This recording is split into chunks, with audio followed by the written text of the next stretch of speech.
Halo adik-adik semuanya, apa kabar? Berjumpa kembali dengan Om Sigit dengan dongeng-dongengnya yang selalu menyenangkan untuk kalian semuanya anak-anak Indonesia. Kali ini Om Sigit akan membawakan sebuah dongeng yang sangat seru, sangat menyenangkan berjudul Timun Emas. Apakah di antara kalian ada yang pernah mendengarkan cerita ini? Oh, ada yang sudah dan ada pula yang belum. Nah, baik yang sudah pernah mendengarkan cerita ini ataupun yang belum pernah mendengarkan cerita ini, baiklah kita bersama-sama menyimak sebuah cerita dengan judul Timun Emas untuk seluruh anak-anak di Indonesia. Alkisah, di sebuah desa hiduplah seorang janda bernama Mbok Rondo. Mbok Rondo hidup sebatang kara karena suaminya sudah meninggal dan dia tidak mempunyai seorang anak pun. Walaupun begitu, Mbok Rondo tetap mengharapkan punya anak supaya hidupnya nanti tidak kesepian. Pada suatu ketika, Mbok Rondo bermimpi didatangi seorang raksasa di hutan. Raksasa itu menyuruh Mbok Rondo datang ke hutan dan mengambil bungkusan yang ada di balik pohon. Mbok Rondo terbangun dari tidurnya. Dia termenung, merasakan apa yang dikatakan raksasa itu dalam mimpi. Karena merasa mimpi itu adalah mukjizat, Mbok Rondo segera pergi ke hutan. Dia datang ke balik pohon tempat dia mencari kayu bakar dan kebutuhan sehari-hari. Namun bukannya mendapat anak yang dia inginkan, tapi malah bertemu dengan sesosok raksasa yang kulitnya berwarna hijau.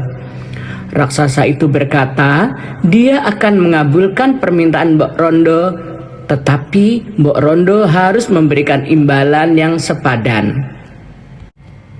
Raksasa ingin Mbok Rondo membesarkan seorang anak, dan ketika anak itu berusia 6 tahun, raksasa akan mengambil dan memakannya.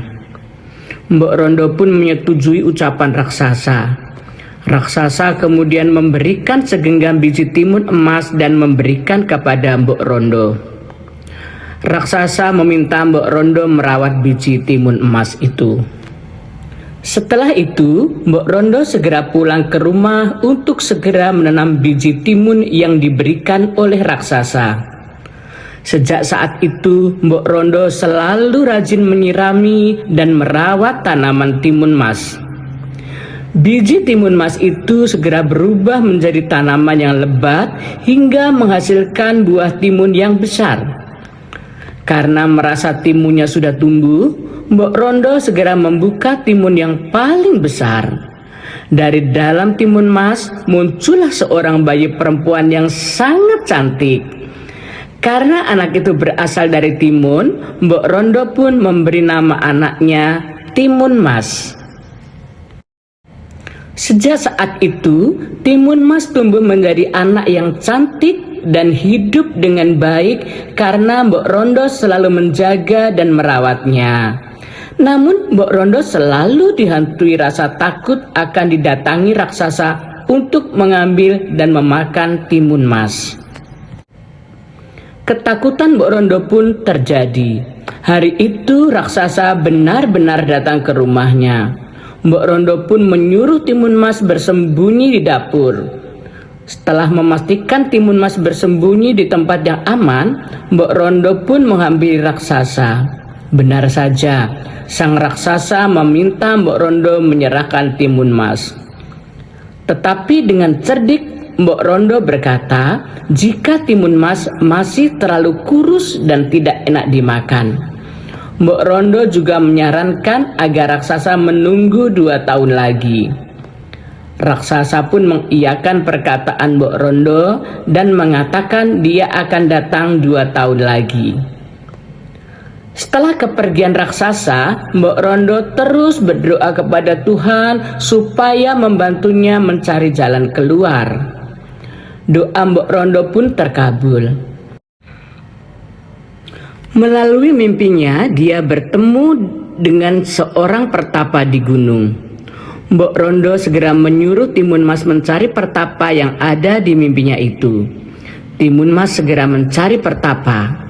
Setelah berhari-hari pergi, benar saja pertapa yang dia cari ada di sana. Pertapa segera memberi 4 bungkusan kepada Timun Mas. Pertapa menyuruh Timun Mas berlari ketika raksasa datang ke rumahnya. Dan Timun Mas harus melemparkan bungkusannya secara bertahap.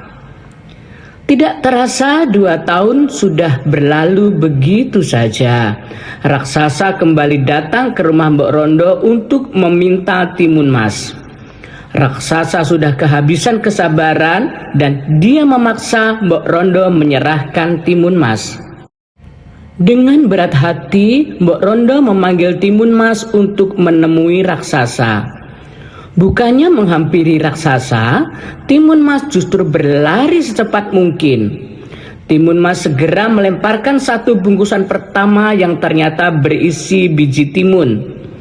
Ketika biji itu dilemparkan ke arah raksasa, seketika muncullah ladang ketimun yang sangat banyak sehingga raksasa kesulitan bergerak. Namun raksasa mampu melepaskan diri dari sana dan kembali mengejar Timun Mas. Timun Mas segera melempar bungkusan kedua yang ternyata berisi jarum. Jarum yang dilemparkan Timun Mas seketika berubah menjadi pohon-pohon kaktus yang melukai kaki raksasa. Namun raksasa kembali berhasil membebaskan diri. Timun Mas kini melemparkan bungkusan ketiga yang berisi garam. Di tempat garam itu dilemparkan, muncul lautan yang membuat raksasa tenggelam. Namun lagi-lagi raksasa berhasil menghadapinya. Timun Mas sudah hampir menyerah, tetapi kini dia melemparkan bungkusan keempat. Bungkusan terakhir itu berupa terasi dan ketika dilemparkan ke arah raksasa, muncul lumpur yang panas sehingga raksasa pun tenggelam. Akhirnya Timun Mas kembali ke rumah Mbok Rondo. Sejak saat itu Timun Mas dan Mbok Rondo hidup bahagia selamanya.